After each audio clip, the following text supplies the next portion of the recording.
Okay. In last session, we discussed about Maven basics, right? How to download Maven, what is Maven, build and project build and management tool, how to download it, set the path, why we set the path, right? What it is, the pom.xml basics like that we learned, right? Now, before getting into Maven and how to work with that or how to use it or like how can we use it in real time, before learning all these things, I want to tell you few other basics. I will tell bits and bits and pieces I'll tell, then I'll combine everything. Okay. Don't think like this guy is saying something and all. There is no link between each topic. Yeah. Myself is saying there won't be any link between few topics what I'm going to discuss now. Later I'll combine all. Okay. First, we will write source code, right? Okay. For example, there is something called as controller.java. Okay. There is a file called as controller.java. This is a Java file, right? Okay. This is a Java file. Now, I have an operating system where I installed Java. I installed Java here.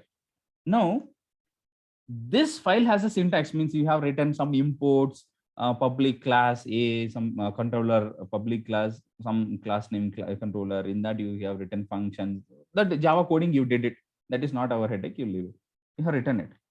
Now your Java, your JVM can understand this, but you need to compile this. Means to execute that, you need to compile this code. Compile means what? Converting this .java file into .class file. Controller dot class, right? This is in a text format. This is in a text format.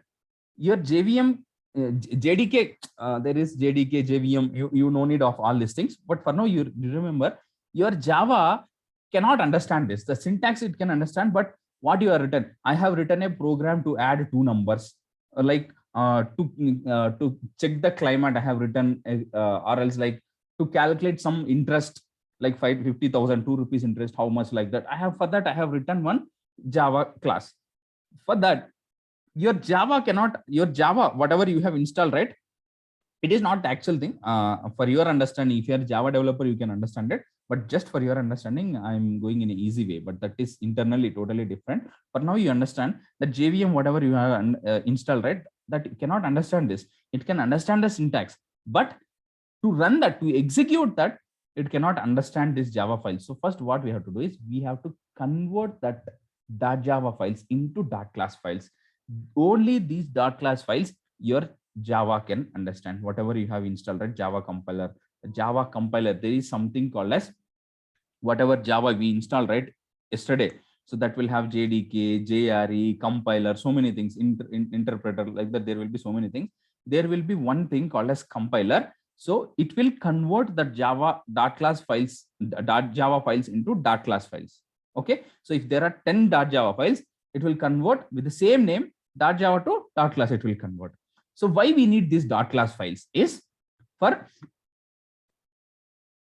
your JVM understanding purpose. Your JVM cannot understand this. Shell scripting, we have written .sh file. We have created a program to print some echoes, to add A plus B, like that, right? So there is no compiler. If you just, there is something called as example.sh. If you run that file, it will get executed. But in Java, it is not like that. You have to convert your .java files into .class files. Then only you can execute. In shell scripting, .sh file, we directly run it. But in Java, it's not like that. You first, whatever the code you have written in Java files, you have to convert that into .class files. Then you can run this .class files, right? Okay. So now, why I'm saying this is in Maven, so what Maven will do? It will convert our source code into artifacts, right? Jar, var, or er. First, before doing that, we want to convert all the Java files in our GitHub repository. The source code may have 1 Java file or 10 Java files, 20 Java files, 1000 Java files. For all the Java files, first we have to compile them. Compiling them means what? Converting .java files into .class files. First, we have to convert all the .java files into .class files. Then, for those .java files, we have to create an artifact. For those, we are not directly creating an artifact. I mean, jar, var, or er for this Java files. First, we'll convert this .java files into .class files. then we convert them. But you may think, sir, we don't know this, how to do. You no need to do. You no need to do. Maven will take care of that. Maven will take care of that. Okay, understood, guys? But internally, you no need to do this, but internally this will happen. But I'm just letting you know what internally happens. So when Maven is converting your source code into artifacts, what it will do is it will convert the .java files into .class files. Then it will convert into artifacts. Using those .class files, it will convert that into artifacts. So what artifact contains? This .class files or .java files? Your artifact. When your Maven converts your source code into artifact, artifact has .class files or .java files? .class files. .class files. Okay. So if you may get one question, sir, if I have 10 .java files, how many .class files will be generated? 10. So for all these 10 .class files, only one artifact will be generated. Not like for one class, one artifact. Not like that. For entire source code, for entire repository, one artifact. Okay. Clear? Is it clear, guys? Yes or no? Yes, sir. Okay. Now you need to understand something called as unit testing. Okay, unit testing. So far you understood compiling. Compiling means converting .java files into .class files. You no need to convert. In the process, Maven itself will convert. You no need to bother about that. Just I'm letting you know what internally happens, right? So you should not suffer in future. Next, you need to understand something about unit testing. You need to understand something about unit testing. Automation testing something, or like manual testing, Selenium testing, automation testing, those are different totally. There is difference between this manual testing. If I divide it as groups, manual testing and Selenium, this automation testings will come as one part. Unit testing will come as one part. What is this unit testing? In any programming language, what is this unit testing is? See, we will create some code, either like the same like controller.java or whatever file, right? We will create some code. For example, I want to add two numbers. I want to add two numbers or three numbers I want to add. I'll write the code, right? In shell scripting, we have seen how to add two numbers, a plus b. We'll create a function, right? Function fun1 something, fun1 something like that, right? We will create a plus b something, right? In Java, it is totally different. The parameters and all, we will write like this, return something, right? For example, just think like this. I'm adding. In Java, we'll pass the parameters like this. In shell scripting, it is different. In Java, we'll pass like this. Okay. So now when I call this function like this, fun1 2, 3. So what should this function should return? Result equal to, in Java, we'll write like this, into result equal to something like that. So now if I write like this, what is this? I'm calling this function. In shell scripting, it is different, but in Java, it is like this. So now you tell me, if I call this function by passing a as 2, b as 3, what is going to be the result? 5. 5, right? If I pass 5, 5, 10, like that, right? So when you write some code in Java, original code, right? To test this code, we will write some other testing, right? For example, if you pass 2, 3 here, 5, 5, 5, 10, like, right? In runtime, for example, if there is a server side, Gmail is there, Gmail. Are you able to see Java code? No. You are able to see Flipkart. You use filters. You will use filters in Flipkart. Do you know how the filters are applied in the backend? No, you don't know. They might have written some code here, filters. If they have selected this brand equal to such thing, I have to search only for this in the database. Like that, they have written some code, right? So whoever the person writes the code, original code, they will write some testing code as well to check whether their code is working properly or not. So let's take Flipkart example. They have filters, right? Brand filter is there. For example, I want to order some Levi's shirt, right? So what I'll do, I'll go to Flipkart, go to filters, then go to brands and select Levi's. So it will show only Levi's brand shirts, right? So for that, when you select that filter in the backend, they have written some code to search only for the Levi's shirts in the database, right? Now, what they'll do is after writing that code, they'll write some sample testing code they will pass some dummy values. They will already in the backend itself, they'll pass dummy values. I'm selecting this brand as a Levi's and expecting some brand, and the cost also I'm writing within less than 1,000. So they'll check. So they'll pass on dummy value within less than 1,000, right? They will set the result also. What is the actual value? What is the expected value? Both are same or not. In some case, for example, they are writing a one test case. I'm selecting brand Levi's and which should be less than 10,000, less than 1,000 rupees. And they will hard code one shirt, one brand, one shirt, right? There will be some codes for each product. There will be some code, right? They'll check whether this is coming or not. If there is that code shirt in the results, if it is going to, the filter is going to result 10 shirts in that, if that shirt is there, the test case is passed. If not, the test case is failed. Means someone else has modified your code. Like that they'll check. So they'll write original code, and to check whether the original code is working fine or not, they'll write some testing code by passing dummy values. So like this, for each functionality, they'll write one testing code. This is called as unit testing. They'll write some testing code.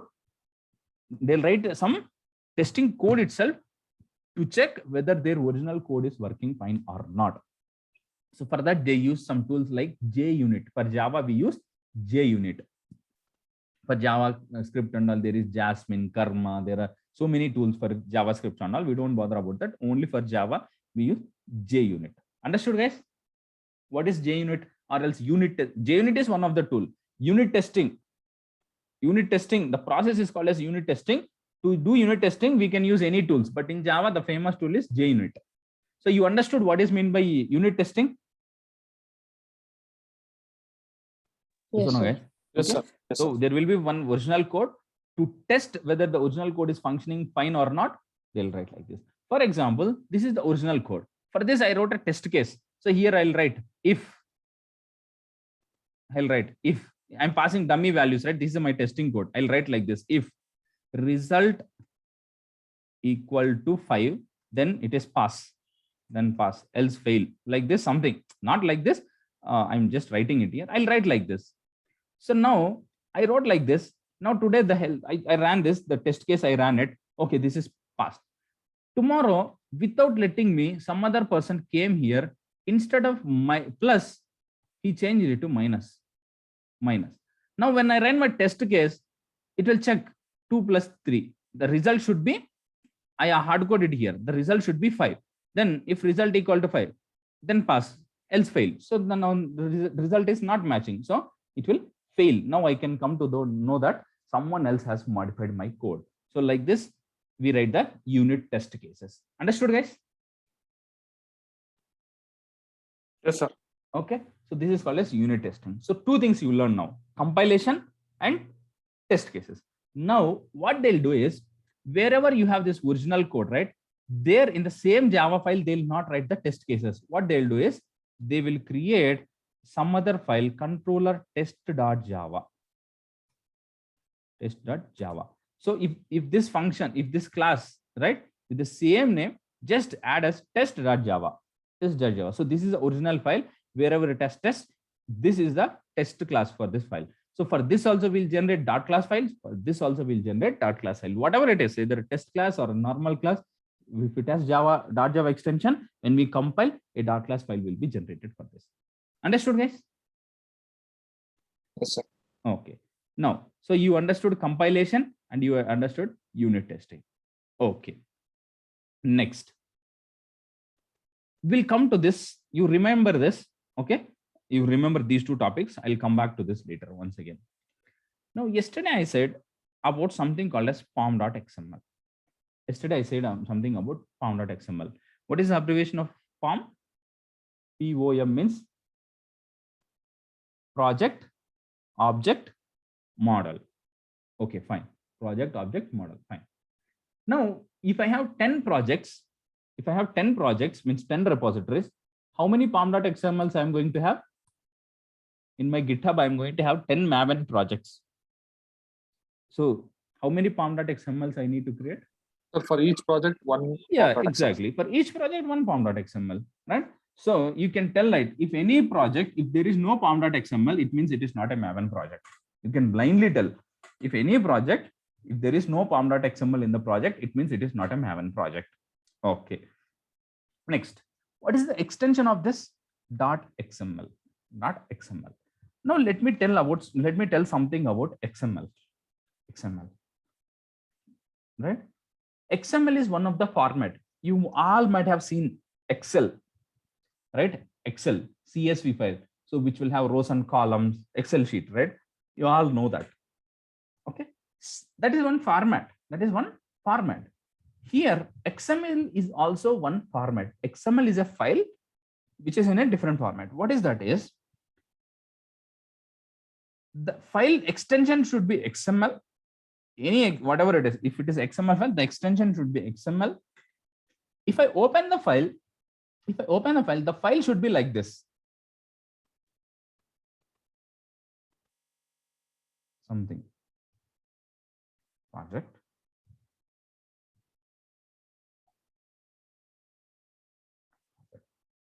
So what is this? This is an element. This is an element. This is called as element. This is the starting of the element. This is closing of the element.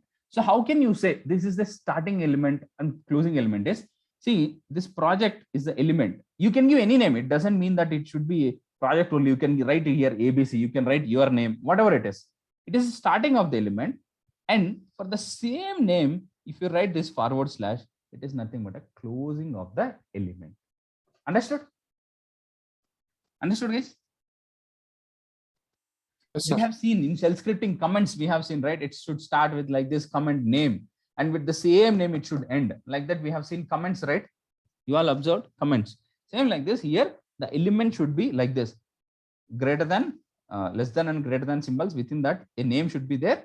This is the starting of the element, and wherever the same element, if you write /, it is the closing of the element, starting of the element, closing of the element. Understood? Yes or no, guys?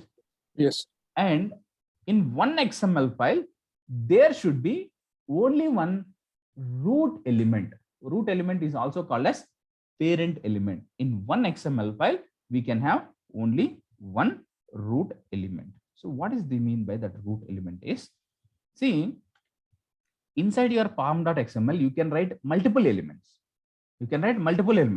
But only one parent element, or else only one root element you can have. What is that? Is in that XML file, you cannot write like this. For example, project 1. Next, project 1 closing here. I cannot write like this. No, it's not possible. It is not at all possible, because see, in the pom.xml, there should be one parent element. So these are parallel, right? These are parallel, right? So it is not possible. Then what should I do? Is you can take one parent element. You can take one parent element. There should be only one parent element inside the pom.xml. Inside that, you can write multiple like this. Project 1, right? You have project 1. So now you can close it. Okay, you can close that project 1. Now you can close it. How we have to close it? How we have to close it? How to close? Same thing. Just we have to keep here /. Now I want to create a project 2. Now you can create like this. You can create like this. Now tell me, how many parent elements are there? These two are inside the project. This is and this. These two are inside project. So how many parent elements are there? 1. What is that? Project. Okay. Project is a parent element. How many childs are there for project? Child elements. 2. So now you understood the relation between parent and child. Okay. So there should be only one parent element. Inside that parent or root element, you can write n number of childs. Now I want to write one more element inside this. One more element inside this, like this project A. Project A I want to write. For example, there is no space. Let me write like this here only.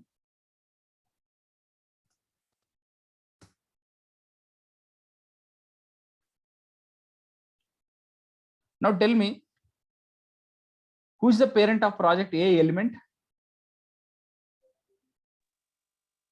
Project 1. Project 1 is a parent. Who is the parent for project 1? Project. Project, right? There should be only one root element. This is called as root element. This is called as root element, right? In general, we call it as root element. In this root element, you can write n number of elements. Inside that, you can write n number of sub elements.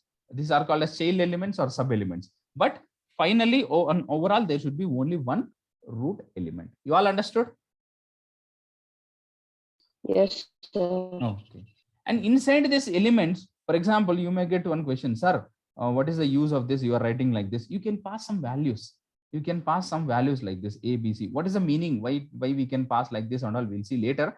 But for now, you can pass some values here. For example, I'm giving it as A, the value. So project A is an element which has a value called as A. Understood? What is this values in detail? We'll go later. For now, you understand this project A is an element and its value is A. Understood, guys? Yes or no? Yes, sir. Okay.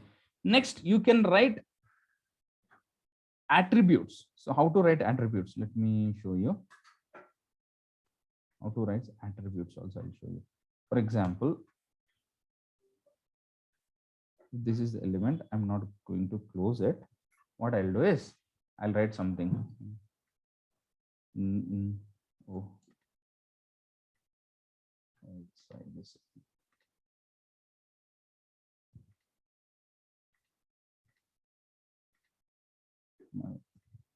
Oh, too much bigger now.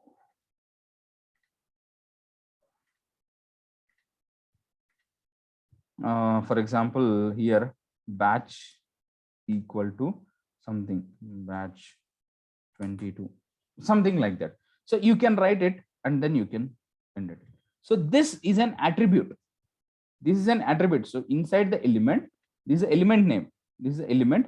Inside this element, you can write attributes like this. So batch equal to, this is a variable and it is its value. So this we call as batch attributes. Not variable, we call batch attribute. It has a value called as batch 22. So same like variables we have, right? Variable value. Attribute we call attribute value. We can write like this. Understood, guys? So root element, sub elements, attributes. You understood the terminology? Yes, sir. Okay. Terminology. Yeah, okay. So why we are writing this, I'll tell you in some time. I'll explain once again. There are something called as self-closing elements. There is something called as self-closing elements like this. ABC is an element, right? Here I'm writing name equal to Nilakanta, right? Close it. Close it means here project I'm closing, starting here, closing it in a separate line. But if you want multiple things, you can write like this, but I want it a single line. I don't want it multiple things. I don't have much functionality here. Just I want to declare like this.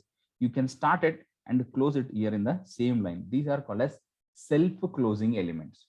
These are called as self-closing elements. You understood, guys? Yes.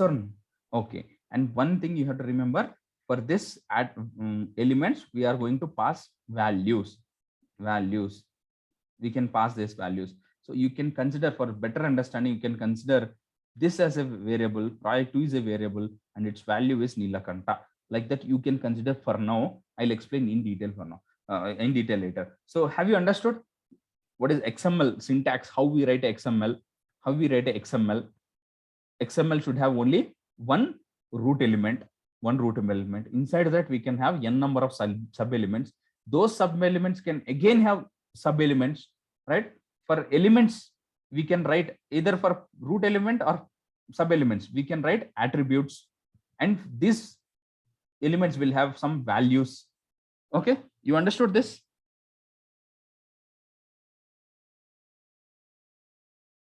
Yes or no? Yes, sir. Yes, sir. Okay.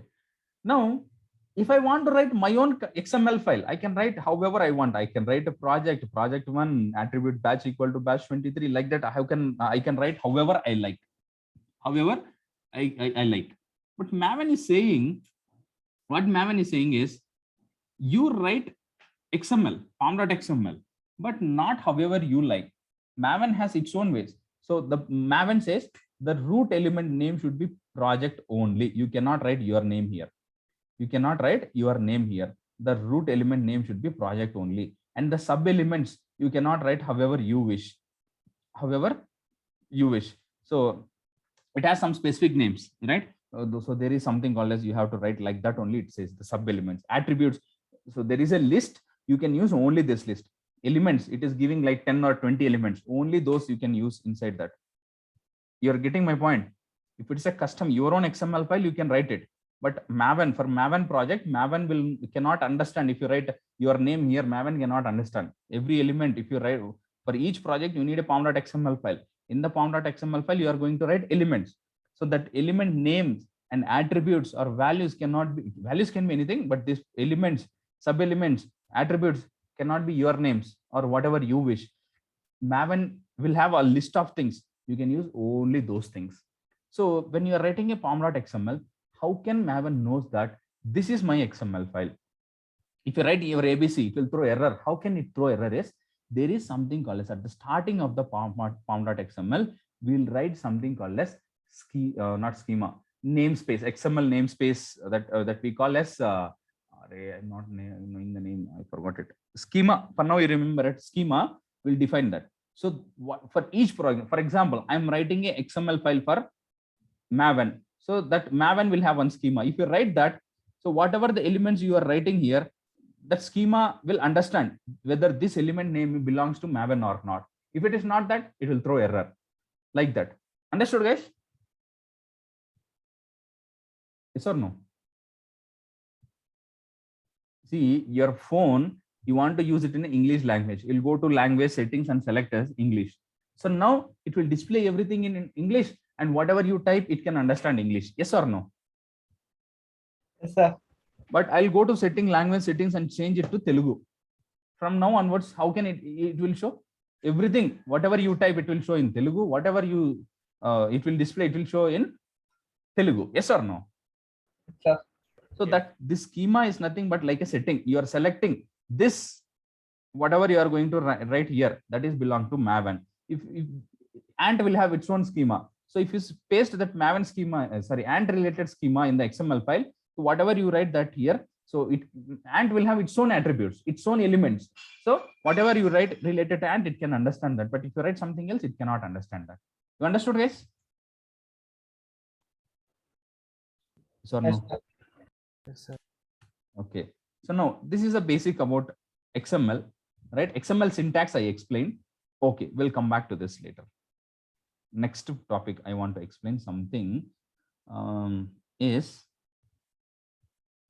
what else basics you need. You understood XML, you understood Java. Okay. Maven project structure.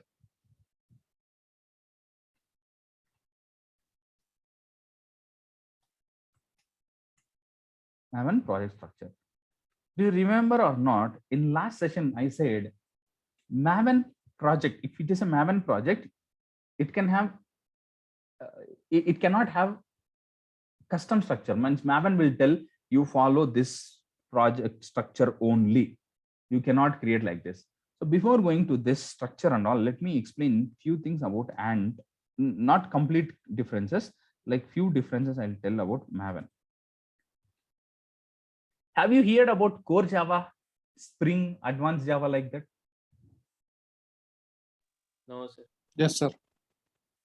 Core Java or Java, Spring Framework, Hibernate, Servlets, or advanced Java. Tejeshwar, you didn't hear about those? No, sir. I'm not from computer Okay. background. Okay. So anyone else? Yes, sir. We heard. Yeah, you heard. Who haven't heard about those? Anyone else is there other than him? Yes. Okay. So yesterday you all installed Java, right? So what type of Java it is? JDK something you install. Either it is core Java or advanced Java, Spring framework, Hibernate framework, or else mix of all, mix of core Java, advanced Java. Check core Java. Yeah, it's core Java. It is core Java, means minimum pack. Okay. Let me compare one more example, okay, for better understanding. I plan to buy a car. Okay, I plan to buy a car. I think everyone will be aware of this cars and all. Cars will have variants, right? Base variants, mid variant, like top variant, like that and all you hear, right? Everyone is aware. Yes. If you are not aware of that, also I can't explain. So if you go over a car, for example, there is a car called as ABC, right? So there is a car called as ABC. It has 4 variants, A, B, C, D variants. For example, car company, let's take Tata car. Okay, Tata. I'm not promoting Indian brands, right? Let's it's not like promotion also. Let's take like Tata car. Some model of car, Tata Nexon or Tata Punch recently launched, right? Tata Punch, let's take. It has 4 models, 4 variants. Let's take it as A, B, C, D. A will come with default features. Default features like it will, the car will be there, the safety feature, everything will be there, but you will not get that entertainment like info system, like you will not get that cruise control, or else like you will not get a proper seating. That high level and all you will not get. The basic features they will give it. Okay, so that is a Tata car only, Tata Punch car only, but with minimum features. That is called as core Java. Just consider, I am telling. Okay, the meeting is going to end in a minute.